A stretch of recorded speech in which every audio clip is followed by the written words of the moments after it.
जय हिंद दोस्तों, no wisely में आपका स्वागत है। आज मैं बात करूंगा गणतंत्र दिवस में आमंत्रित मुख्य अतिथियों की। इस वीडियो में हम देखेंगे 1950 से अब तक किन सरकारों या प्रधानमंत्रियों ने किस किस देशों के राष्ट्राध्यक्षों को आमंत्रित किया और इन सरकारों की तत्कालीन विदेश नीति में किन देशों की प्राथमिकता थी।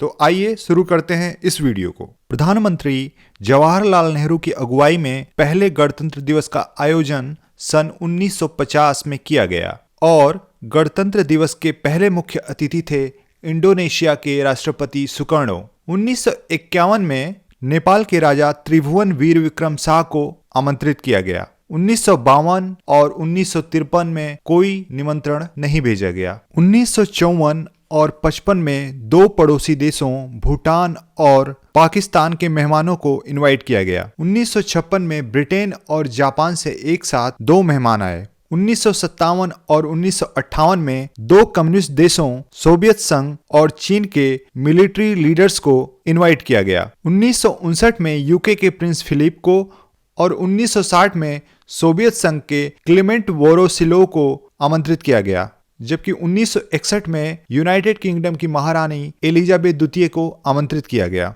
1962 में डेनमार्क के प्रधानमंत्री विगो काम्पमान को आमंत्रित किया गया। 1962 में भारत चीन युद्ध के बाद 63 में कंबोडिया के राजा नोरोदम सिंहानुक को आमंत्रित किया गया। 1964 में ब्रिटेन के chief of defence staff Lord Mountbatten को, 1965 में पड़ोसी देश पाकिस्तान के राणा अब्दुल हमीद को आमंत्रित किया गया।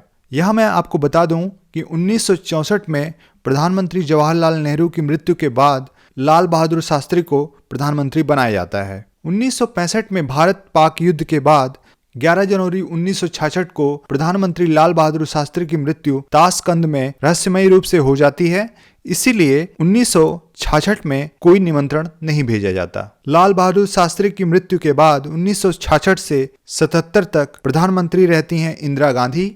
इंदिरा गांधी की सरकार ने इस बीच 6 बार यूरोपीय देशों को आमंत्रित किया। उन्होंने 1968 और 74 में यूगोस्लाविया को, 1969 में बल्गारिया को, 70 में बेल्जियम को, 76 में फ्रांस को और 77 में पोलैंड को इनवाइट किया। यही नहीं, उन्होंने 4 बार अफ्रीकी देशों को भी आमंत्रित किया। 1971 में तंजानिया को, 1972 में भारतीय मूल के मॉरिशस के प्रधानमंत्री शिवसागर राम गुलाम को आमंत्रित किया। 1973 में जेरे को और 1975 में जाम्बिया को इनवाइट किया। यूगोस्लाविया के सशक्त communist leader Joseph bras Tito को इंदिरा ने 2 बार संयुक्त रूप से इनवाइट किया। पहली बार 1968 में सोवियत संघ के प्रीमियर एलेक्सी कोजिगिन के साथ और दूसरी बार 1974 में श्रीलंका की प्रधानमंत्री सिरिमाओ भंडारनायके के साथ। सिरिमाओ भंडारनायके दुनिया की सबसे पहली महिला प्रधानमंत्री थीं। इसके अतिरिक्त इंदिरा ने 1967 में पड़ोसी देश अफगानिस्तान के राजा मोहम्मद जाहिर शाह को आमंत्रित किया।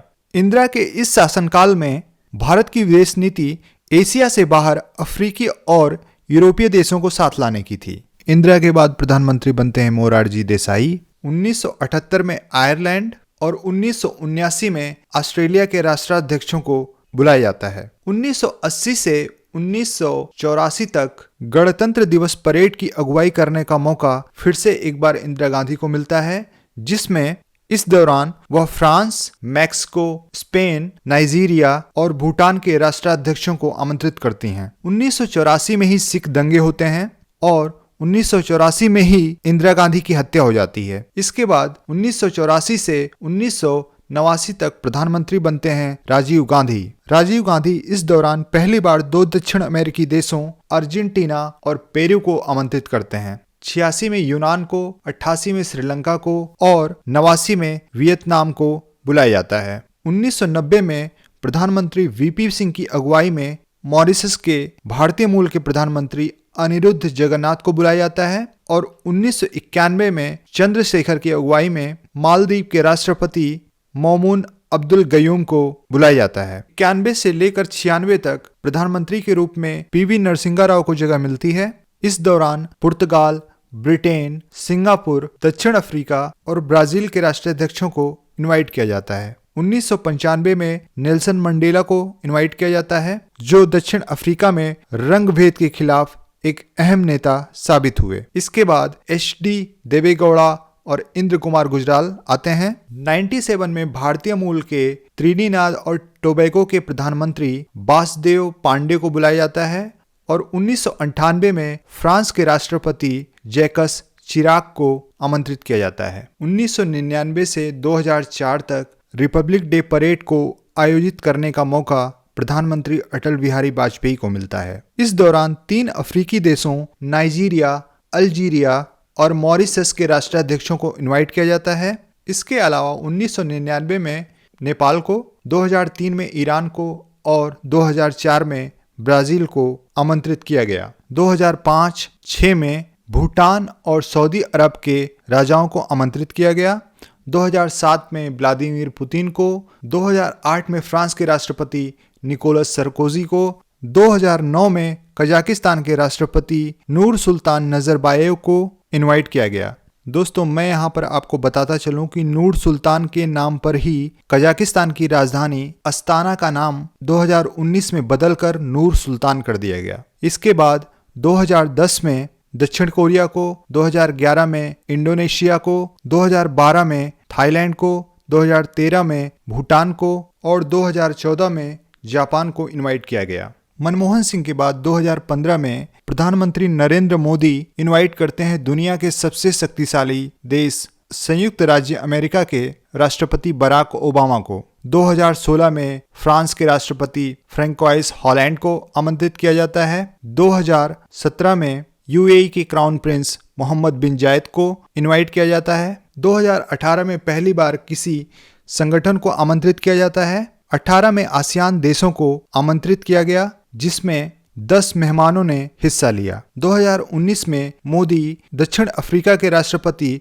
सिरिल रामाफोसा को इनवाइट करते हैं, जबकि 2020 में ब्राजील के राष्ट्रपति जेर बोल्सोनारो को आमंत्रित किया जाता है। 2021 के गणतंत्र दिवस पर ब्रिटेन के प्रधानमंत्री बोरिस जॉनसन को इनवाइट किया जाता है, लेकिन कोविड पैंडेमिक के कारण जॉनसन को भारत का यह दौरा रद्द करना पड़ा। आइए जानते हैं कुछ रोचक तथ्यों को। इंडोनेशिया के राष्ट्रपति सुकर्णो रिपब्लिक डे परेड में शामिल होने वाले पहले मुख्य अतिथि थे। दोस्तों, शुरुआत के 5 वर्षों में यानी 1950 से 54 तक रिपब्लिक डे का आयोजन राजपथ के अलावा नेशनल स्टेडियम, लाल किला, रामलीला मैदान और किंग्सवे में हुआ। राजपथ में पहली बार रिपब्लिक डे 1955 में सेलिब्रेट किया गया। सबसे अधिक बार इनविटेशन यूके और फ्रांस को भेजा गया है। अगर जो यूके के प्रधानमंत्री बोरिस जॉनसन अब की बार भारत का दौरा करते तो यूके सबसे अधिक बार भारत के रिपब्लिक डे परेड में मुख्य अतिथि के रूप में शामिल होता। इसके अलावा 3 बार ऐसे मौके आए हैं जब कोई निमंत्रण नहीं भेजा गया, 1952, 53 और 66 में। दोस्तों, ये था आज का वीडियो। यदि आपको जानकारी अच्छी लगी तो कर सकते हैं वीडियो को लाइक और शेयर। सपोर्ट करने और ऐसी ही जानकारियों से जुड़े रहने के लिए चैनल को कीजिए सब्सक्राइब। जय हिंद, जय भारत।